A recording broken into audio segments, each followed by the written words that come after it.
नमस्कार दोस्तों, स्वागत करता हूं मैं आपके इस YouTube चैनल पर। और आज अपन जो बात करेंगे वो करेंगे सक्रिय द्रव्य अनुपात का नियम, जो इंग्लिश में से लॉ ऑफ मास एक्शन कहते हैं। और जेड 2023 में इसके बारे में आपके क्वेश्चन आया था, है ना। अब देखो, सबसे पहले क्या बात रखनी है, इस जो नियम है इसकी खोज किसने की थी या चर्चा किसने की थी? बोलना है गुल्डबर्ग। किसने? गुल्डबर्ग और वागे इस नाम के दो वैज्ञानिक थे। उन्होंने किसके बारे में चर्चा की थी? सक्रिय द्रव्य अनुपात के नियम के बारे में चर्चा की थी। अब ये नियम कहता है क्या है, किस प्रकार आपके समझाता है, चलो मैं आज आपसे बात करता हूं। मैं अगर आपसे बात करूं कि जैसे A प्लस बी है और कोई आपकी साम्य की रिएक्शन लिख रहा है C प्लस डी, ऐसे मैं कोई रिएक्शन लिख रहा हूं और मैं बोल रहा हूं कि ये क्रिया कारक क्या है? उत्पाद है। अगर मैं आपसे एक बात बोलूं कि क्रिया कारक की अगर सांद्रताओं में मैं परिवर्तन करता हूं तो आपके उत्पाद में भी कुछ ना कुछ परिवर्तन आएगा। ये आपके मैं बात बताना हूं आपके। और मैं अगर आपके बोलता हूं कि अगर मैं उत्पाद में कोई ना कोई परिवर्तन करता हूं तो इसका मतलब क्रिया कारकों में परिवर्तन होगा।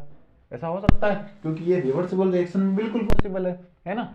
चलो मैं अगर आपसे बात करूं कि ये अभिक्रिया का वेग, एक शब्द आता है अभिक्रिया वेग। अभिक्रिया वेग से क्या मतलब है स्टूडेंट्स? अभिक्रिया वेग से मतलब है कि जब भी आप कोई भी क्रिया कारक से उत्पाद बना रहे हो तो कितने फास्ट बन रहा है या कितना बन रहा है, इसे क्या कहेंगे? अभिक्रिया का वेग कहेंगे। और अब अभिक्रिया का वेग किस पर निर्भर करेगा, है ना? तो अभिक्रिया का वेग जिस चीज पर निर्भर करेगा वो है क्रिया कारकों की सांद्रता। मैं आपसे बोलूं कि अगर मैं यूं बोलूं कि 50 केजी मेरे क्रिया कारक है तो सिंपल सी बात है, उत्पाद भी कितना बनेगा? 50 केजी।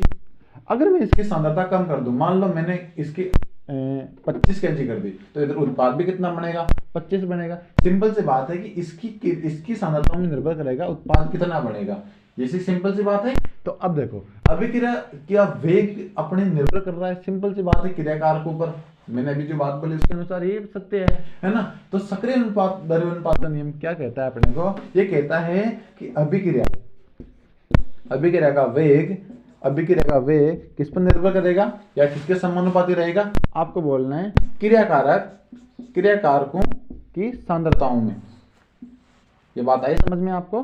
सिंपल सी बात है कि अभिक्रिया का वेग किस पर निर्भर कर रहा है? क्रिया कारकों की सांद्रता पे। अगर मैं इसकी मात्रा घटाता हूं तो उत्पाद भी कम बनता है, मात्रा बढ़ाता हूं तो उत्पाद भी ज्यादा बनता है। सिंपल सी बात है। ये बात किसने बोली थी? गुल्डबर्ग एंड वागे ने। अब इसको रासायनिक सूत्र किस प्रकार है वो देखते हैं।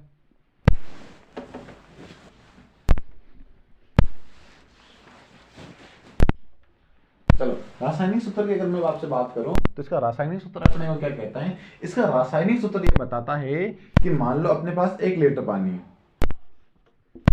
1 लीटर पानी है। अब मैं 1 लीटर पानी को विलियन बोल दूं। क्या बोल रहा हूं? विलियन बोल रहा हूं। मैं बोल रहा हूं कि इस 1 लीटर विलियन के अंदर कितने मोल आपके विल्य के उपस्थित है? किसके उपस्थित है? विल्य के। बच्चे 3 शब्द होते हैं, एक तो विलियन होता है, एक विलय होता है, एक क्या होता है? विलायक होता है। ध्यान रखना बच्चों, विलय जो कम मात्रा में उपस्थित हो, विलायक जो ज्यादा मात्रा में उपस्थित हो। और जब विलय और विलायक को मिलाएंगे तो क्या बन जाएगा? विलयन बन जाएगा, है ना। विलय प्लस विलायक को मिलाएंगे तो क्या बन जाएगा? आपके विलयन बन जाएगा। समझ जाओगे?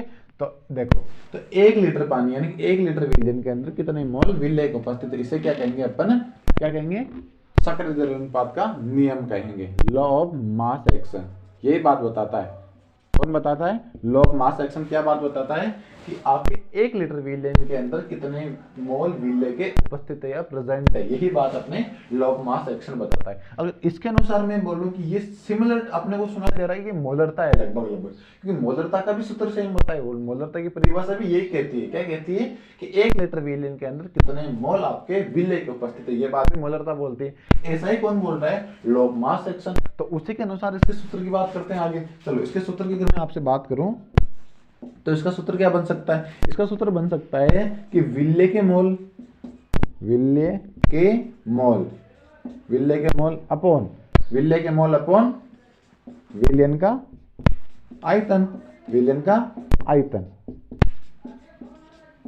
कि जितने आयतन है विलयन का उसमें कितने मोल आपके विलय के प्रेजेंट है। ये किसका सूत्र हो गया? आपके सक्रिय द्रव्य अनुपात का फॉर्मूला हो गया। और ये सिमिलर बिल्कुल फॉर्मूला मोलरता का है बच्चों, ये बात भी याद रखना है ना। अब मोल है, अब मोल कैसे निकालेंगे, तो मोल निकालने का एक सिंपल सा तरीका है। क्या तरीका है आपके कि दिए गए पदार्थ की ग्राम मात्रा तथा दिए गए पदार्थ की आपके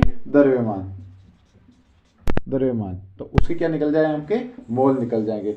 अब इस मोल की जगह अगर मैं ये फॉर्मूला लिखूं तो चलेगा आपके कि इसका मोल को हटा दो ये लिख दो, तो एक ही बात है। जैसे मैं देखें इसका साइंटिफिक सूत्र बनाऊं तो आपके जैसे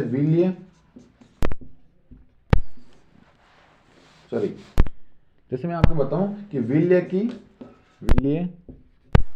की ग्राम मात्रा डायरेक्ट लिख सकता हूं ना, क्योंकि मोल हटा दूंगा तो ग्राम मात्रा आएगी। सिंपल से बात में अगर ये सूत्र इस मोल की जगह लिखूंगा तो क्या आएगा, ग्राम मात्रा, और अपॉन में क्या चला जाएगा, द्रव्यमान। तो द्रव्यमान किसका, द्रव्यमान जिसका ग्राम मात्रा आपने ली है, द्रव्यमान इनटू क्या जाएगा, जो अपना आयतन है, आयतन, ये फॉर्मूला अपने बन जाएगा। और आयतन को किसमें अपन मेजर करते हैं, लीटर के अंदर मेजर करते हैं। ये बात आपको समझ में आ जाएगी बात। चलो अब इसी के दौरान मैं आपसे बात करूं कि सक्रिय द्रव्य अनुपात का नियम है, तो इसका सिंपल तरीका क्या होता है समझने का। तो सिंपल तरीका आपको कुछ याद नहीं रखना, इतनी सी बात रखनी है, विलयन के अंदर कितने मोल उपस्थित है, ठीक है। इसी के अनुसार ये सूत्र बना, इसी के अनुसार ये वाला सूत्र बना। आपको इंपॉर्टेंट ये सूत्र है, ये सूत्र अगर आपको कहीं दिखता है तो इसका मतलब वो किसका सूत्र है, आपके सक्रिय द्रव्य अनुपात का सूत्र है। और ये सिमिलर फॉर्मूला किसका होता है, आपके मोलरता का, किसका, मोलरता का।